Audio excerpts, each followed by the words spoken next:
eh kita mulai video yang keempat dari materi elektrokimia. Jadi bab keempat ini sub materi keempat ini adalah materi teknik elektrokimia atau analisis secara potensiometri ya. Secara potensiometri. Nah,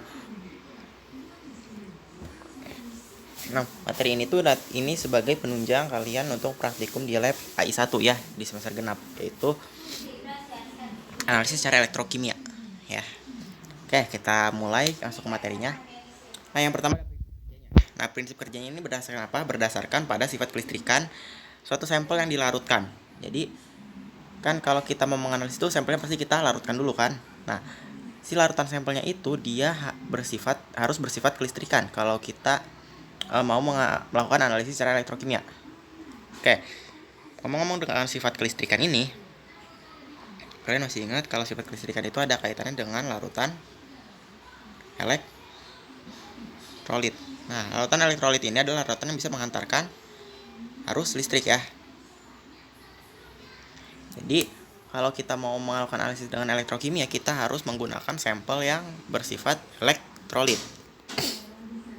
Oke, nanti sampelnya udah larut, dari jadi larutan, terus kita rangkai untuk menjadikan dia sebagai bagian dari sebuah sel elektrokimia. Oke, gitu ya.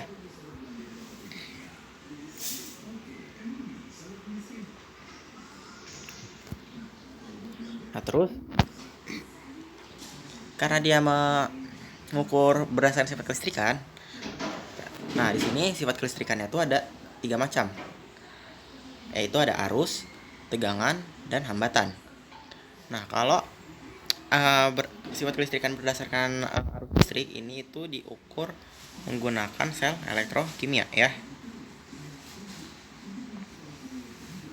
Nah, kan kalau di sel elektrokimia itu adalah melakukan reaksi dengan menghadirkan si arus listrik sehingga reaksinya bisa berjalan. Nah, dan diterapkan untuk menghitung endapan yang dihasilkan yaitu menggunakan rumus hukum Faraday ya. Jadi hubungan antara arus dengan endapan yang dihasilkan. Nah, untuk tegangan itu yang diukur adalah voltasenya ya, menggunakan alat potensiometer. Sedangkan hambatan kita yang mengukur adalah DHL-nya atau daya hantar listrik dengan alat konduktometri ya.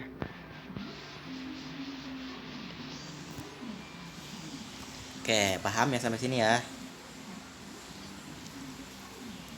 Kita lanjut ke teknik analisis elektrokimia ya. Teknik analisisnya. Di sini teknik analisis elektrokimia kita bagi menjadi berdasarkan daya hantarnya, potensial elektroda, arus terhadap potensial, dan arus listriknya. Oke, berdasarkan hambatan listriknya itu kita mengukur secara konduktometri ya, berdasarkan daya hantarnya. Kalau potensial elektroda secara pH-metri atau ionmetri. Atau ada satu lagi yaitu dengan cara potensiometri ya.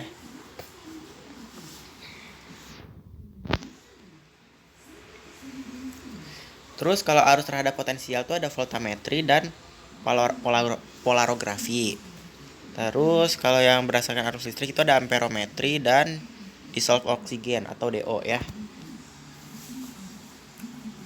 Oke, lanjut untuk pengukuran potensiometri. Nah, kan udah diterangin di awal kalau analisis secara elektrokimia itu mengacu pada potensiometri. Jadi dasar dari semua analisis elektrokimia itu adalah potensiometri. Oke, jadi alat yang digunakan itu ada potensiometer atau pH meter. Jadi itu sebagai dasar banget untuk analisis secara elektrokimia ya. Alat-alat benar-benar basic gitu ya untuk melakukan analisis yang lain. Jadi kalian tuh harus bisa potensiometer atau pH meter dulu, baru bisa analisis yang lain. Gitu.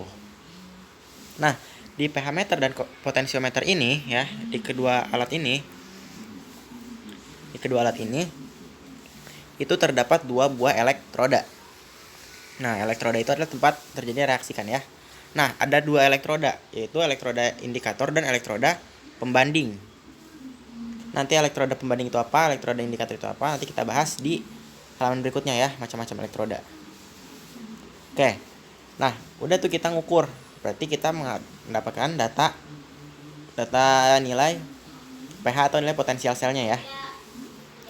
Oke. Hasil pengukuran nilai potensial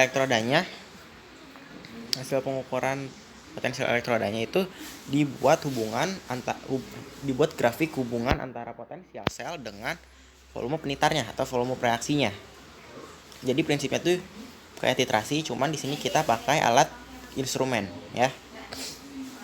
Nah, terus di rangkaian sel potensial. Nah, yang pertama tuh ada elektroda pembanding ya, 2 elektroda tadi buat tempat terjadinya reaksi, elektroda pembanding dan elektroda indikator. Yang terakhir adalah alat pengukur potensialnya. Nah, intinya harus ada ketiga alat ini. Oke. Paham sampai sini? Oke, kita lanjutkan ke macam-macam elektroda. Ya. Oke, kita lanjutkan untuk membahas jenis-jenis elektroda ya. Jadi kan tadi itu kita potensiometri dan pH-metri itu potensiometer dan pH-meter itu menggunakan 2 elektroda, yaitu elektroda pembanding dan elektroda indikator. Nah, jadi elektroda pembanding dan elektroda indikator itu merupakan jenis-jenis elektroda. Jadi jenis elektroda itu ada banyak ya, atau dicabang-cabangkan lagi gitu. Oke, kita bahas satu-satu. Nah, elektroda itu dibagi menjadi 2. Ada elektroda pembanding atau reference dan elektroda indikator. Nah, elektroda pembanding ini kita bagi menjadi 2 lagi. Ada elektroda pembanding primer dan elektroda pembanding sekunder. Nah, nanti penjelasannya ada di bawah ya. Nah, terus kalau elektroda indikator dia dibagi 2 lagi. Bagi 2 lagi ada elektroda logam dan ada elektroda membran. Nah, untuk elektroda logam dia dibagi menjadi 3 lagi. Ada elektroda jenis pertama, jenis kedua, dan jenis ketiga. Untuk elektroda membran dia ada 4, yaitu ada elektroda membran kaca, elektroda membran padat, elektroda membran cair, dan elektroda membran gas. Gitu ya. Oke, kita bahas yang pertama di elektroda pembandingnya. Oke, elektroda pembanding itu apa? Jadi elektroda pembanding adalah elektroda yang nilai potensialnya itu sudah diketahui, makanya dia dijadikan pembanding.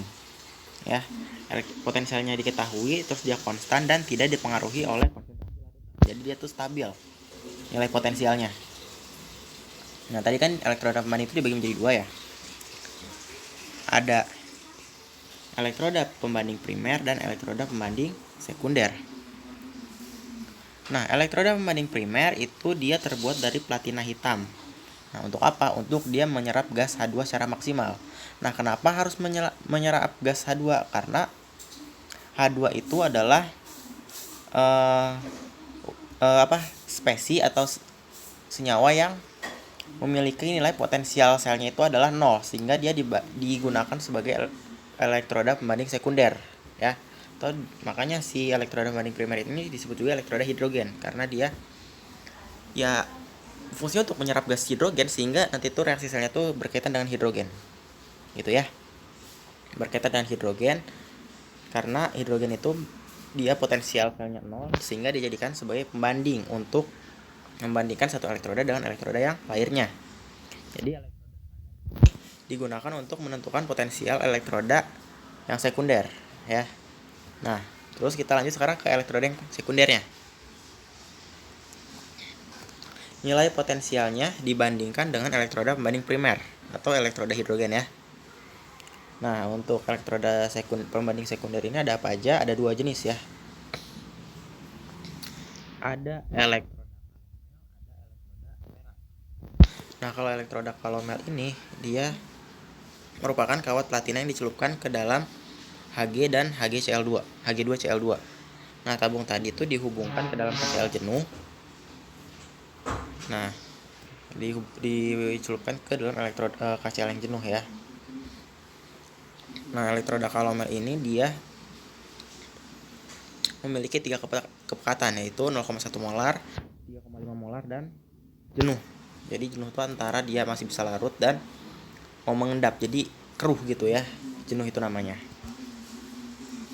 Nah, yang terakhir ada elektroda perak. Elektroda perak yang dicelupkan ke dalam KCl yang dijenuhkan dengan AgCl. Nah, keunggulannya ini dia bisa untuk mengukur larutan yang suhunya tinggi. Jadi kalau dia suhu tinggi dia tidak terganggu. Nah, kelemahannya dia bereaksi dengan larutan membentuk kompleks perak yang tidak larut dalam air sehingga nanti menyumbat jembatan garam, jadi berkerak gitu ya. Oke. Itu untuk elektroda pembanding ya.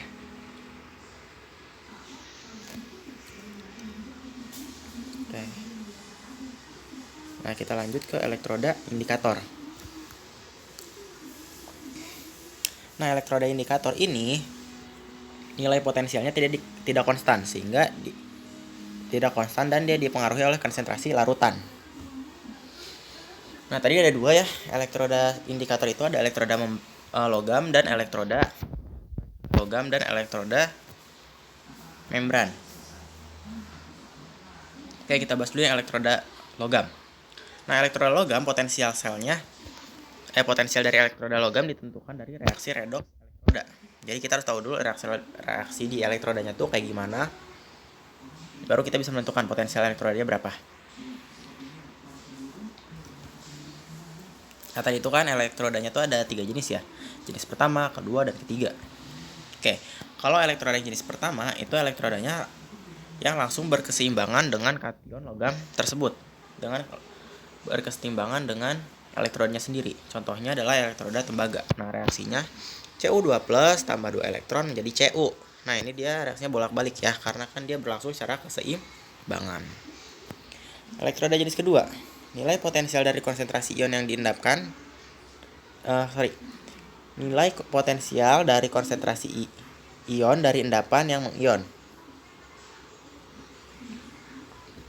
Nah, jadi dia tuh ada nilai potensialnya tuh dihitung dari nilai potensial dari ion dari endapan yang melarut lagi atau endapan yang mengion. Jadi endapan yang mengion, konsentrasi ionnya tuh diukur nilai potensialnya. Gitu. Contohnya elektroda peraklorida. Nah, di sini reaksinya AgCl menjadi Ag+ dan Cl-. Terus lanjut elektroda jenis ketiga. Nah, elektroda jenis ketiga ini dia nilai potensialnya bergantung pada konsentrasi ion logam yang lain. Contohnya konsentrasi Ca2+, Zn2+, dan Cd2+. Oke, itu untuk elektroda logam. Nah, sekarang ke elektroda membran. Nah, elektroda membran ini dia sensitif dengan salah satu ion saja. Nah, tegangannya atau voltasenya itu bergantung pada banyaknya ion dalam larutan. Sifat membrannya itu dia inert, jadi tidak bereaksi sama larutan yang akan kita uji. Jadi iya, dia bersifat inert. Elektroda membran disebut juga elektroda selektif ion karena dia hanya bereaksi dengan ion-ion tertentu saja ya. Nah, digunakan pH dengan mengukur beda potensial larutan pembanding dengan larutan analat ya. Oke, itu untuk jenis-jenis elektroda. Nah, masih sampai sini ada yang mau ditanyakan? Kalau ada yang mau ditanyakan boleh tulis di kolom komentar ya. Oke, kita lanjut ke inti dari semua ini ya. Jadi intinya itu adalah melakukan melakukan titrasi potensiometri. Oke, kita mulai. Untuk pengertiannya, jadi titrasi potensiometri ini adalah metode analisis kimia berdasarkan hubungan antara potensial elektroda dengan konsentrasi larutan dalam sel kimia atau sel elektrolisis ya.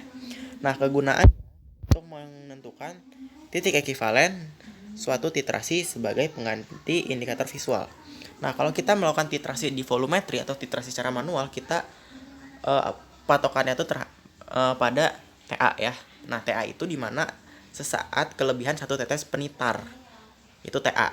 Sedangkan TE dia itu keadaan saat benar-benar MgST titran sama dengan MgST titrat. Nah, jadi yang kalau di volume tuh sebenarnya kita tuh harus mencari TE, cuman karena TE-nya itu gak muncul dan yang muncul hanya TA, ya udah kita pakai TA karena selisihnya hanya satu tetes gitu ya. Nah, di AI1 ini kita menghitungnya TE bukan TE. Iya, TE bukan TA lagi. Menggunakan alat potensiometri ya.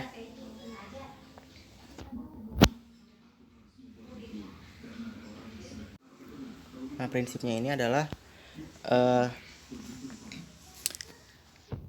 ukuran potensial dengan volume penitarnya. Nah, terus potensialnya diukur setiap penambahan beberapa mili penitar. Jadi nanti tuh penambahannya tuh tergantung dengan prosedur instruksi kerja yang ada di SOP-nya. Terus indikatornya diganti dengan nilai perubahan potensialnya. Jadi kita gak pakai indikator, tapi kita pakai nilai perubahan potensialnya, sehingga yang dapat dilihat adalah TE-nya di sini. Nah, TE-nya sendiri itu ditentukan dengan membuat grafik hubungan antara variabel potensial dengan volume penitarnya. Nah, untuk cara pengukuran TE-nya itu ada dua cara pengukurannya. Ada cara langsung dan cara tidak langsung. Kalau cara langsung itu pengukurannya di mana konsentrasi ion langsung diperoleh oleh alatnya tersebut ya. Contohnya mengukur pH pada sampel dengan pH meter. Dia nilai pH-nya langsung muncul.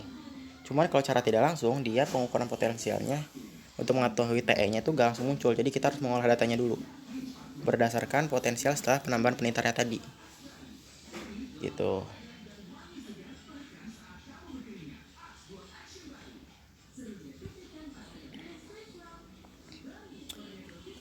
Terus, nah ini cara menentukan TE-nya. Di sini ada 3 grafik, jadi menentukan TE cara tidak langsungnya. Yang pertama grafik turunan pertama. Yang pertama grafik murninya nih ya. Grafik dari sononya. Nah, jadi yang grafik pertama itu adalah grafik hubungan potensial sel terhadap volume penitarnya. Nah, jadi nanti tuh grafiknya tuh kayak gini.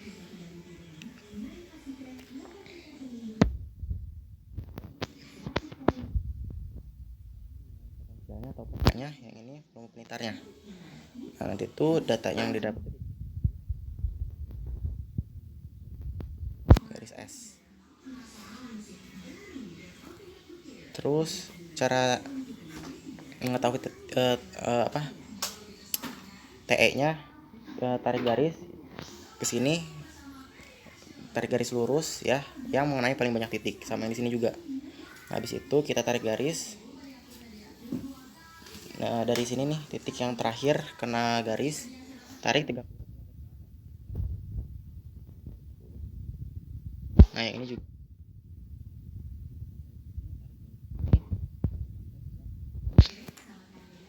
Nah, TE-nya dari mana? TE-nya tuh perpotongan antara siku-siku dengan grafiknya. Nah, di sini TE-nya. Ini nilai TE.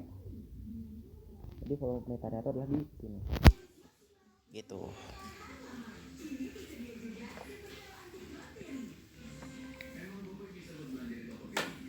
Nah, grafik yang kedua itu grafik hubungan antara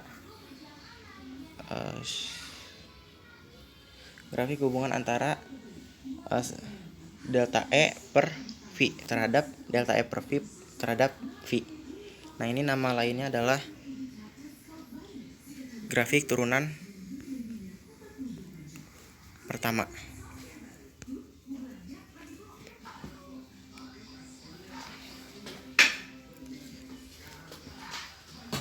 Nah, nanti tuh pas udah dapat data yang di itu tuh kita harus tentuin dulu nilai apa. Nah, karena yang berubah kan ini ya dari grafik yang pertama tadi. Nah, terus yang ini tetap. Jadi yang kita olah tuh data yang ininya. Nah, dari diolah datanya nanti tuh akan didapat grafik kayak gini. Grafik di sini pH-nya, di sini volume penitarnya. Nah, di titik-titikin nanti tuh grafiknya kurang lebih kayak gini. Nah, TE-nya itu didapat dari titik puncak dari grafiknya ini. Jadi kan nanti itu grafiknya naik. Nah, jadi titik puncaknya ini adalah TE-nya.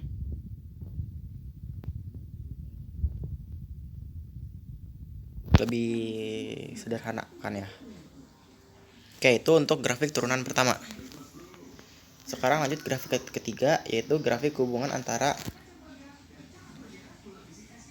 delta kuadrat E per V kuadrat terhadap V. Atau nama lainnya di sini adalah grafik turunan kedua.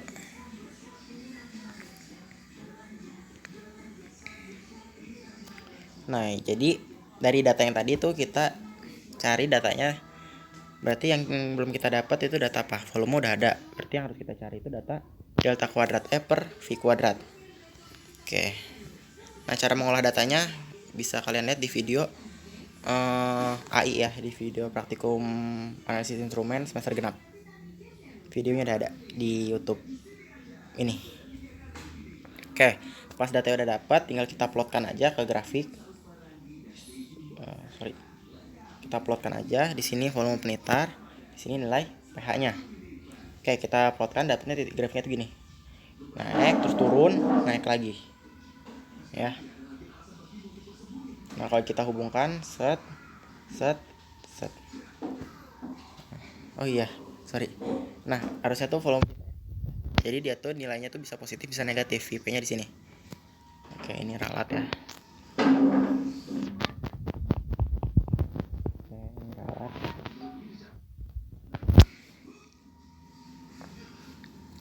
Nah, TE-nya didapat dari mana? TE-nya itu adalah perpotongan antara puncak tertinggi ini dengan si volume penitar yang ini. Jadi TE-nya adalah yang ini. Oke. Gitu ya. Sampai sini ada yang mau ditanyakan? Kalau gak ada yang ditanyakan, kakak cukupkan untuk video kali ini. Kalau ada yang pertanyaan, bisa tulis di kolom komentar. Oke? Sekian, terima kasih.